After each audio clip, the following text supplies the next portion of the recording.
Good evening, ladies and gentlemen. I'm really delighted to be here this evening. I see so many familiar faces, and it's such a relief, I can say, after 2 years of being online and being restricted to the small, tiny windows where we can meet each other in person here, finally. So something is changing, and I'm really happy about it. I must say that I see a lot of new faces, and I think it will only be right to give you a brief background on New Acropolis Culture Circle, which is our department hosting this event this evening, and of course our eminent guest today. So New Acropolis is an international volunteering organization present in more than 60 countries. The organization is run completely on a voluntary basis by volunteers, many of whom are having some responsibility here today, and that's how this entire organization is run. We have more than 50,000 volunteers around the globe, and as I said, we are present in more than 60 countries. What we do is we teach philosophy, but today philosophy is unfortunately sometimes restricted to dusty books on the shelves and becomes a very intellectual subject, which can be very intimidating, but which is not what the root of philosophy means. And we try to do and teach philosophy in a more classical manner, which means that make philosophy a part of your life. It just doesn't need to be a theoretical subject, but can really help you take away something essential. And we do this through our 3 pillars, which is essentially philosophy, or the teachings or classes that we have, culture or cultural activities, and our volunteering activities as well. The New Acropolis Culture Circle, which is the department hosting this event today, is essentially a group belonging to New Acropolis, which helps understand the spiritual essence behind culture and help us understand and touch a little bit of the essence that is there in culture. So culture is not merely for entertainment, but really to enrich the human soul and to what we are today. So we do this through a whole host of specifically curated events. The events are specially for members of the Culture Circle and not for everyone. They're of course open to members of New Acropolis and members of the Culture Circle. So this entire space sometimes becomes a dance floor, a music recital place, and much more. We do walks around the city. We recently had one at Panganga, and I think some of you attended that. So do join us to know more about it. You can talk to one of our volunteers, you can check in on our website and know much more. And then I come here to introduce Dr. Udwadia. Dr. Udwadia has of course been associated with the Breach Candy Hospital as its director for the intensive care unit and several other affiliations with various different hospitals. He's obviously authored many journals and many contributions to national and international publications, and he's written a few books as well, one of which is Tabiyat, which is medicine and healing in India, and other essays, which is, I think, a brilliant read, and I personally enjoyed it a lot. And Dr. Udwadia was also bestowed with the Padma Bhushan by the Government of India.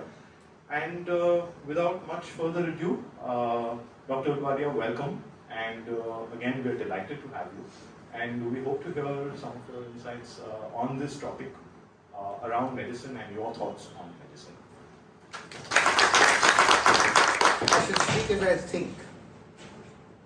And there is some disadvantage of that.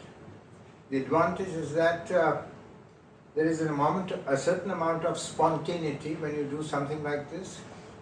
And it is also a little bit of a challenge to me. And I love to accept challenges. So here you are. I shall speak as my thoughts come. There is no greater saga in the history of man than the epic of myths. medicine arose from the mists of magical and empirical beliefs of ancient civilizations. The trail of medicine has had many twists and turns, victories and defeats, periods of scintillating light and darkness. Through 5,000 years of history, recorded history, medicine has become a force, an art, a science, a profession that has made a quantum leap into the present century and will make quantum leap in many centuries to come. I have often asked myself, when was medicine born into this world? And the answer is quite simple. Medicine was born with the awakening of human consciousness. So that when life climbed the ladder of evolution to become human, medicine was there. It was born. And what did medicine consist of then, when it was born, with the humans, as we became human? I think medicine then consisted of just one thing, care. You know, the anthropologists and social workers, sociology rather, social sciences, have shown how animals care for each other. And as animals have risen in the evolutionary ladder, how animals care more and more for their young ones and their close ones. So that is what medicine was about. Care of their immediate family, care of their clan, care of their tribe, and care of their community. And amazingly, when medicine started with care, it still has care as its pulsating beat, its pulsating heart. It is that important in medicine today as it was in yesteryears. What is medicine? Is the first question that one would ask. In general, what is medicine? Medicine really is a study of man. Man in its various aspects. Man in relation to the environment. Man being part of nature, as so many of the sages, hundreds and thousands of years, have said. Amazingly, you know, you might find it strange, but medicine is related to history. I'll tell you why. Toynbee, Arnold Toynbee, a great historian who's no longer there now, defined history as a study of civilization. And you could not have civilization without humanity, without humankind. Therefore, history is a study of mankind. And medicine is a study of man. Nobody put it as succinctly as a poet who said, the proper study of mankind is man. Now, you would like to know, in Western medicine, how medicine began. Medicine began with philosophy. It was Pythagoras. Some of you at least must remember the Pythagoras' theorem, do you? Yes. Yes, that if you have a right angle triangle, the square of the hypotenuse is equal to the sum of the squares of the two sides of the right angle. Right? Pythagoras was in Samoa, one of the Greek islands, and that time it was not a democratic island like Athens was. It was ruled by a dictator called Polycrates. And Pythagoras wished to run away from that island because he couldn't stand the tyranny of Polycrates. So he went away to the southern part of Italy, right close to the heel of Italy, and founded what is called the Italic School. And he gathered around him like people like him, people with interests akin to him. And he was the first man to use the word philosophy. And what was philosophy according to him when he started? It was the study of man. Again. It was the study of man in his various ways, the study of health. Why should a man, when is a man healthy, when is a man not healthy, why should a man be diseased, where does man come from, where does he go? Everything that related to man. And that was, believe you me, the root of numerous branches in human endeavor, including medicine.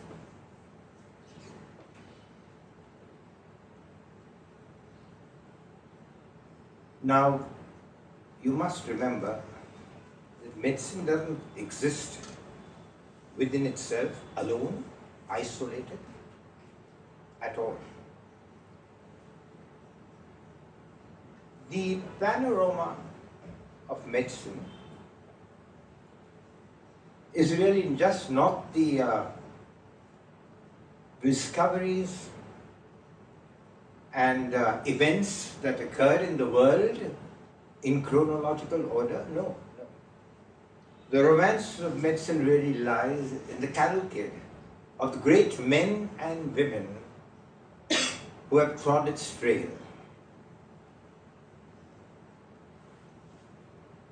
Heroes and impostors, the caring and the uncaring. I feel that there is no other endeavor, human endeavor, other than medicine, which has been influenced by so many factors. Medicine, for example, has been influenced, as I said, by philosophy, by religion, by economics, by sociology, by geography, by art and culture, by wars and conflicts, by natural disasters, and by the rise and fall of civilizations.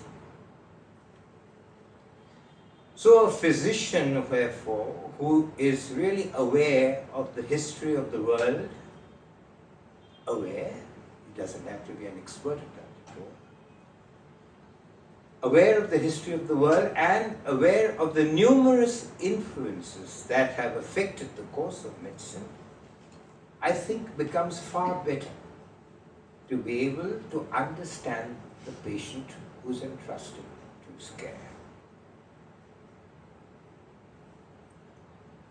He looks at medicine much more holistically.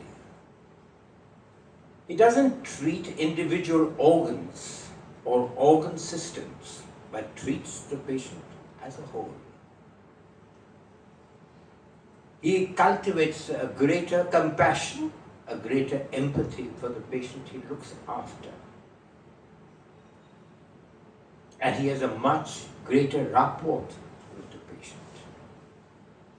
He's able to build a bond with his patient, what we call the doctor-patient bond, which really lies at the very, very heart of medicine.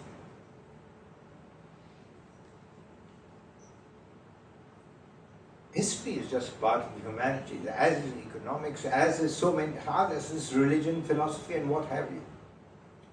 So a doctor or a physician who has even a passing knowledge of this will understand human nature much better.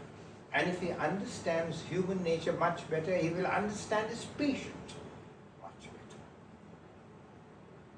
And therefore, he will treat his patient much better. This is how it goes.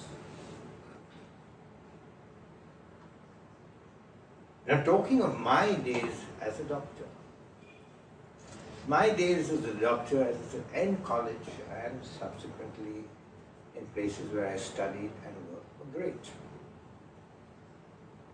A lot of study, of course.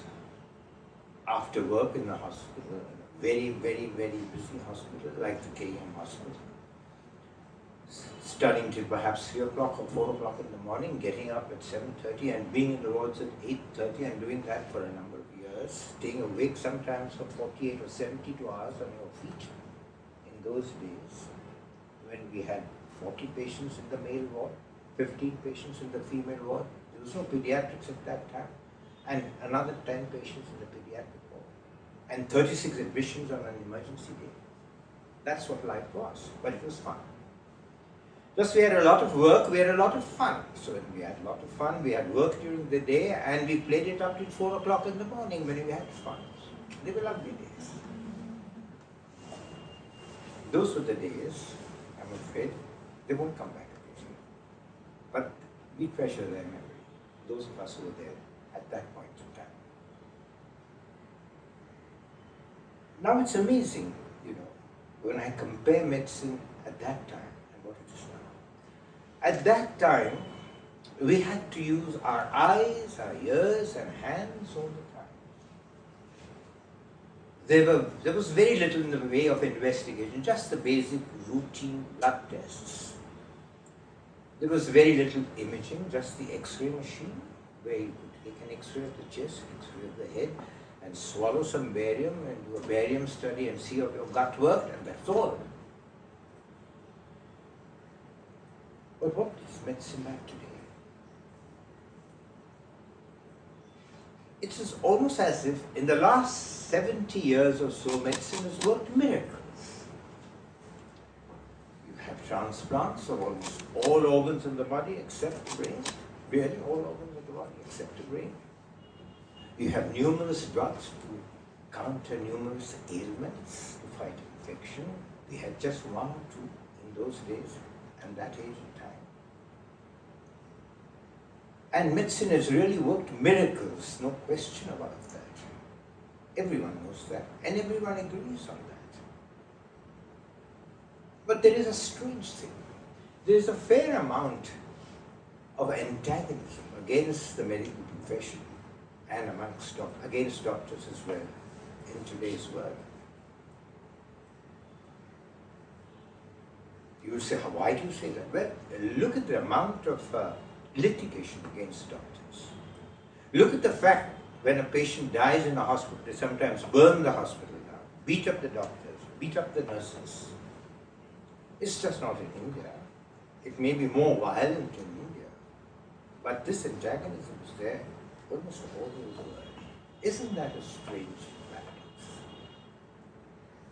The paradox is remarkable because in the 60s or 70s, even up to that time, when science had not really achieved nothing like what it has done right now, the profession was held in the highest regard and the doctor's reputation was second to none. And today, when science and technology hold medicine in a tight embrace, and when science has achieved so much, indeed when it has really done and brought great benefit to mankind, it's true, there's no question about it, in any way, in every way. Yet the profession is not regarded as well as it was. And in some places, the reputation of the physician has sharply plummeted.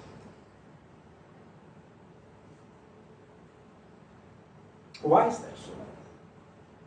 I feel it is so because somewhere along the way, medicine has lost its path. It has strayed from its path.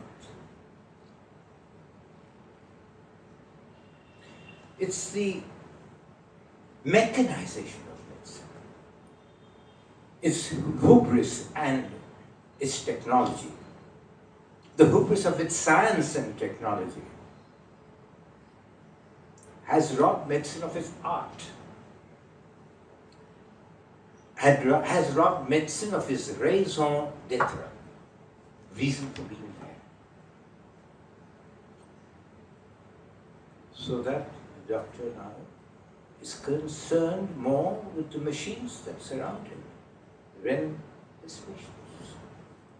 And funnily enough, he has also made the patient more close to the machine than to himself, than to the doctor.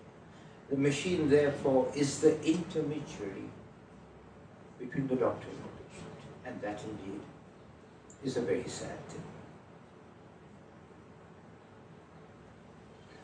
So that the student of today, and I've taught so many students over the last 50, 60 years, the student of today, and even the doctor of today, including consultants of today, are more concerned with looking at various organ systems within the patient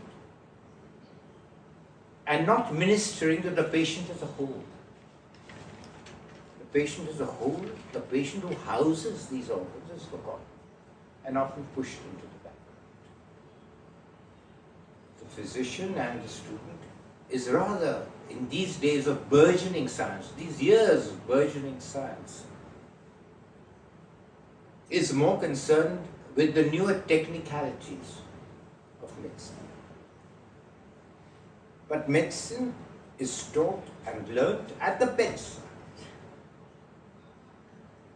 by listening to the patient, by talking and speaking to the patient, by touching him, examining him carefully. Not just from books, not just from gleaming machinery or gleaming machines and sophisticated gadgetry, not just from being enamored by the lovely pictures thrown up by scans, by angiograms, by ultrasounds, and by all modern aspects that have come into medicine today. Make no mistake, science and technology are great. Without science and technology, where would we be today? It is science and technology which has catapulted medicine into the 21st, 22nd century and will do so for many centuries on. But what I'm trying to say is that there is much more to medicine than science and technology. Technology, for example, can never take a good history from a patient, can it? Nor can technology examine the patient carefully, meticulously, as one should. Nor can technology ever soothe the anxiety of relatives of patients who are so ill and might die. Nor can they handle patients and tell them to be brave and cope with the problems they have and urge them to fight and live. Technology cannot do that. You know, it was said long back by many physicians that medicine is as much a science as an art, as much an art as a science. What is the art of medicine? It's difficult to define in words the art of medicine. It's rather nebulous, if I may say. For one thing, the art of medicine is intrinsically mixed with its science. It's difficult to separate. You cannot quantify the art of medicine. It has no measurable qualities. I think the art of medicine are the qualities of the heart and the mind, which, if I may so, vibrate in empathy with the sick patient and thereby promote healing. That is what is the art of medicine.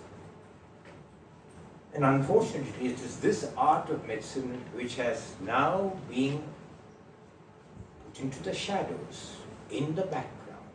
It is a forgotten art. And I only hope it doesn't become a lost art. What a tragedy if that be so for both man and medicine.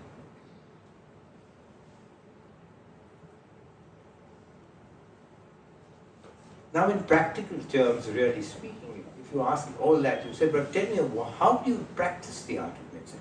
First and foremost, by taking a good history. Very often, when I am stunned as to what is happening to the patient, I go back and talk to him again. And there might be just an offside remark from the patient, which might be extremely important, which I had missed before, and which gives me a clue as to what is happening.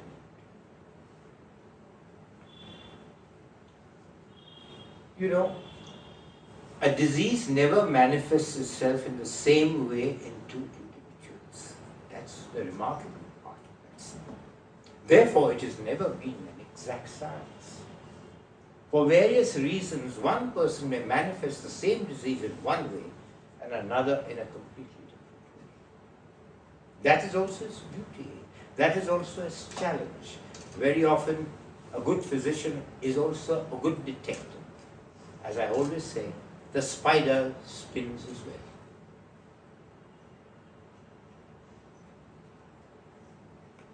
web. And then comes examination, close, meticulous examination, where you use your eyes and ears and hands and come to a reasonable conclusion as to what the matter is. And then comes, of course, your investigations, which should be to the point, not from A to Z, or only what that is relevant. And finally, your conclusion as to what the patient has. And perhaps the most important aspect of a good physician is judgment. Clinical judgment. I think judgment is something which a physician has from the beginning, perhaps born with, if I may say so, but doesn't have it. You cannot equate judgment with intelligence or knowledge. I've known people very knowledgeable, very intelligent, but poor judgment. And I've known people who are ordinary people, commonsensical physicians with excellent judgment. So judgment is an extremely important feature for a good physician. I'd like to dwell a little on the ethics of medicine, but that is so important. What is medical ethics? I would define medical ethics as moral obligations that govern the practice of medicine. Moral gives you the idea, right or wrong, good or bad.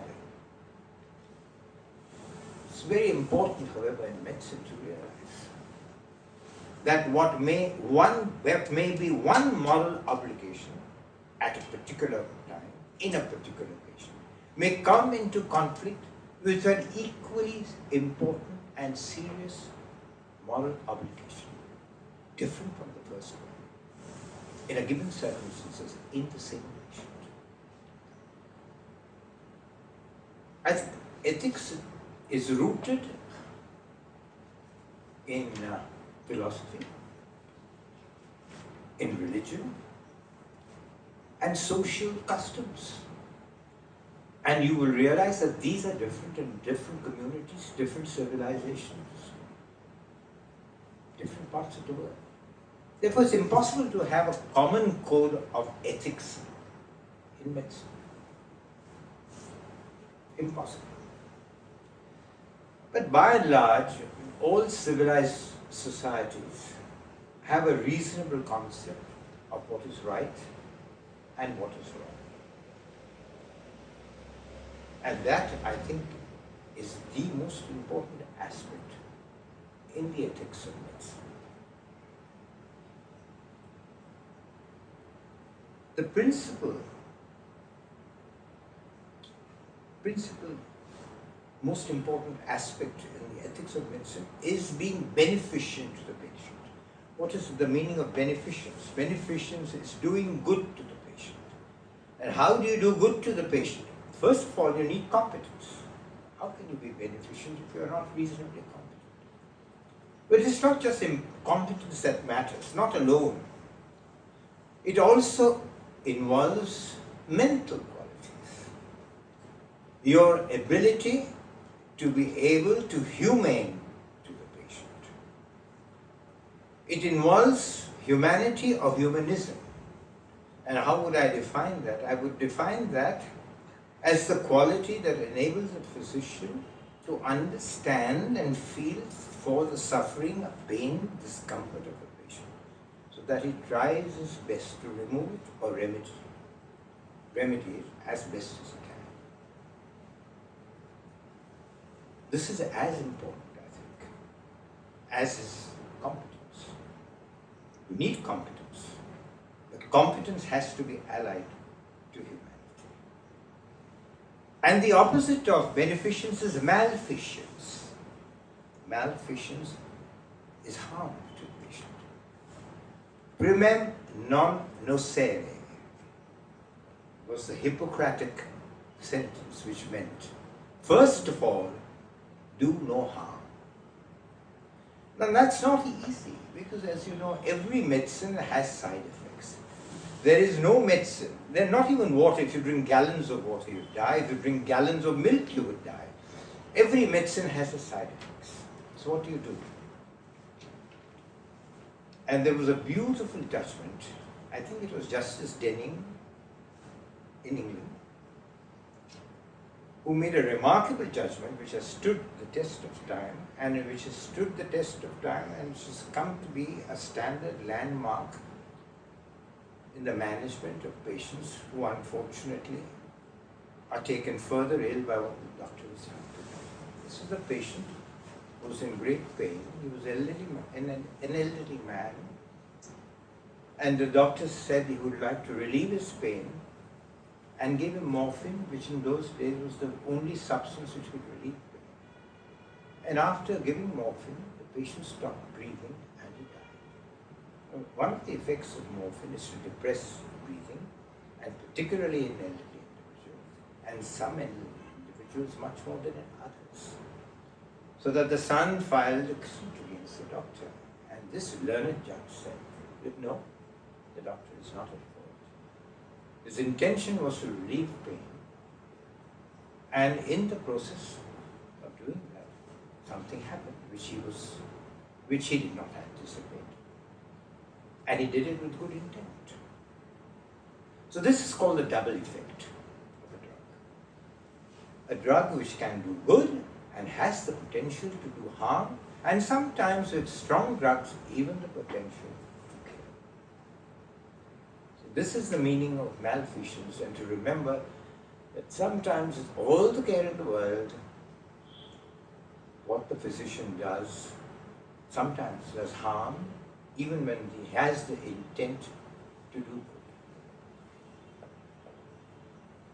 So beneficence, maleficence,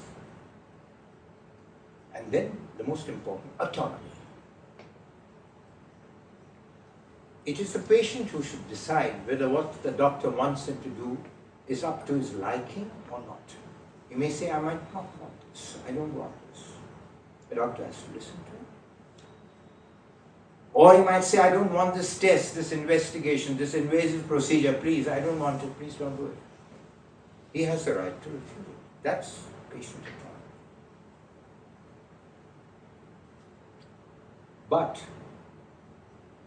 for an autonomous decision to be truly autonomous, the individual who's making that decision, if it is contrary to the advice of the doctor, has to really have his own interests truly at heart. He must have made this decision after proper thought, after critical thinking. If he has made it just like that in a fit of anger or fury, that is not really truly autonomous. But great decisions in medicine come as a result of a balance between beneficence and autonomy. You want to do good to the patient, and the patient says, it's my turn to say what I want and what I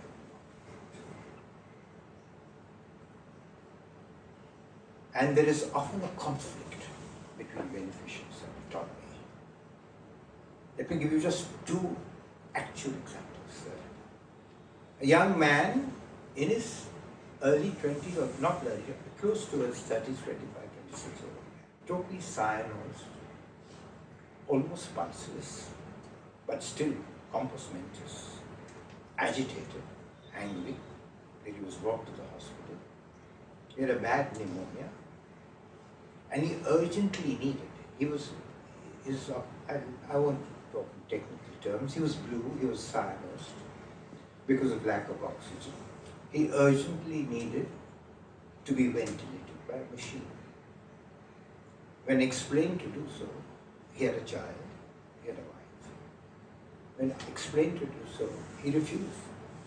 I don't like hospitals. I've never been in a hospital. I hate machines and I don't like doctors. I tried my best to explain to him. All his wife, she tried to explain to him. She understood the gravity of this. No, he said, I will not have it. I said, I have to do that. You will die if I don't do this. Please let me do this. And you might live if you do this. Please, for your wife's sake, child's sake. No, I said. I have a right to refuse it. I said, to hell with you. I just had my registrar put him to sleep and give him an injection, knocked him out completely. With great difficulty, we inserted a tube, we put him on the machine. It was a touch and go affair for the wretched time that was wasted, but ultimately we salvaged him. He goes home, walks out of the hospital, and says, thank you very much, doctor. Thank you. And distributes sweets to the nurses. There is an example of a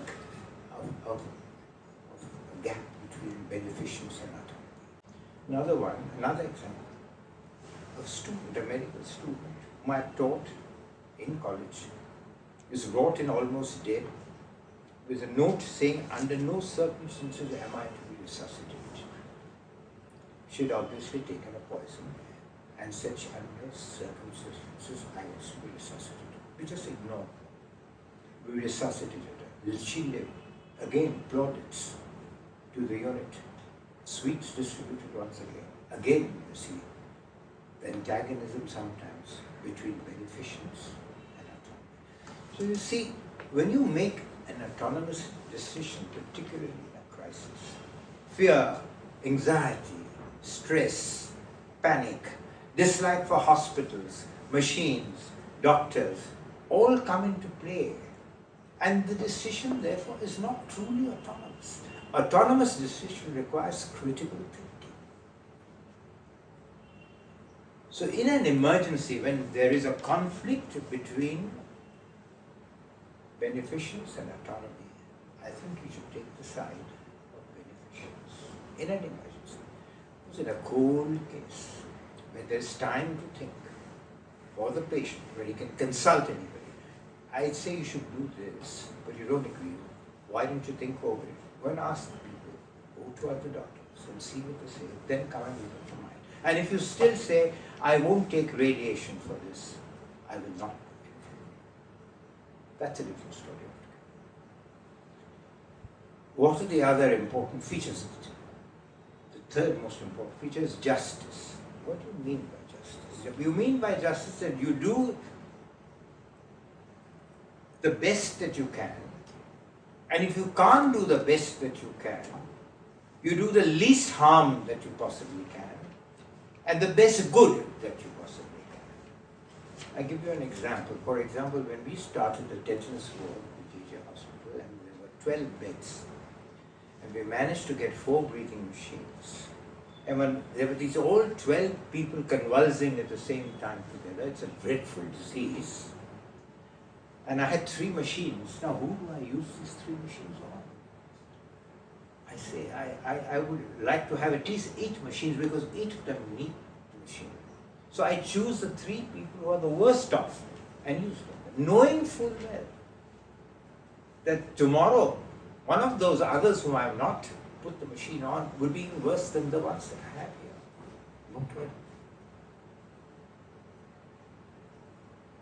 We were fortunate, however, at that time, in that critical part of my life, critical period of my life, at the Beach County Hospital, when I approached them, said they would take on all patients who were very bad and treat them free of charge. They wouldn't do that now, of course. But they did that once upon a time. That was the magnanimity of the hospital at that point in time. So that is how we got out of that squeeze. So you have justice. What else? Communication. It's so important to communicate with your patient. It is so important to tell him exactly what is happening to him. Of course, in a way that doesn't make him panic and worry. It is so important to tell him what you plan to do and why you plan to do it. It's so important to tell him why you don't want to do something and do something. You make the patient your ally in his battle against disease. And that indeed is a great thing. It's a great thing. And there comes in faith. Because when you do that, the patient has faith in you. And believe you me, in a very ill individual,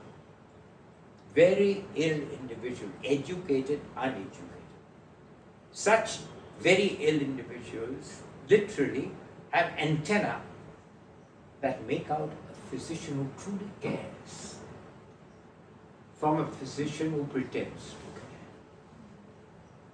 Great faith, a great bond is built between the doctor and the patient. And the doctor and the patient bond is really, truly the pulsatile heart of medicine. And it's important to also communicate with the relatives. Tell them exactly what is happening. No punches pulled. Exactly the bare truth, the absolute truth. It's so important. If you do that, the relatives are on your side. And you're not likely to be sued. And finally, you communicate with yourself.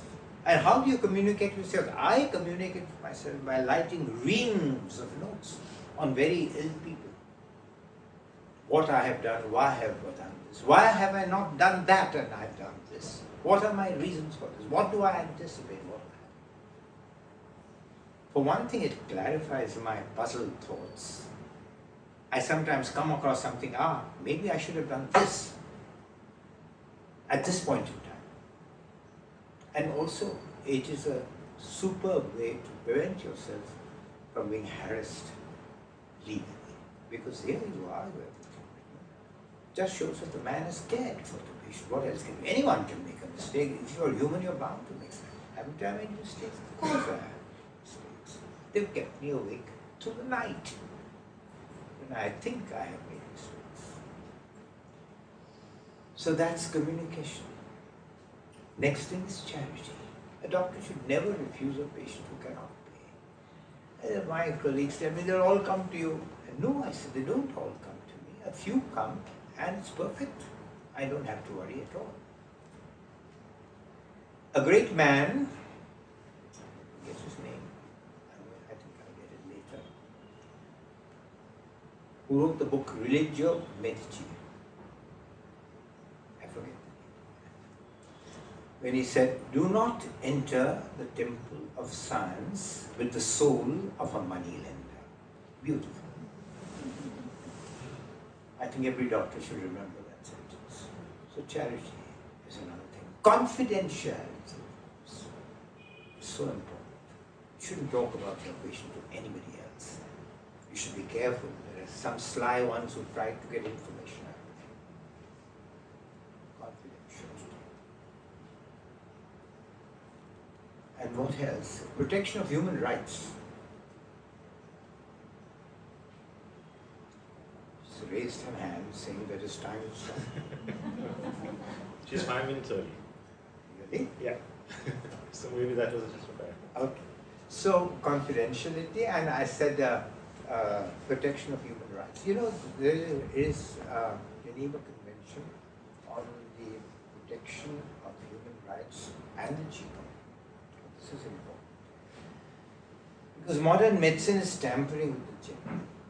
The convention said that you should, research that you do should be direct on the genome, should be directed solely towards alleviating the suffering of patients and nothing else. But that's not so now.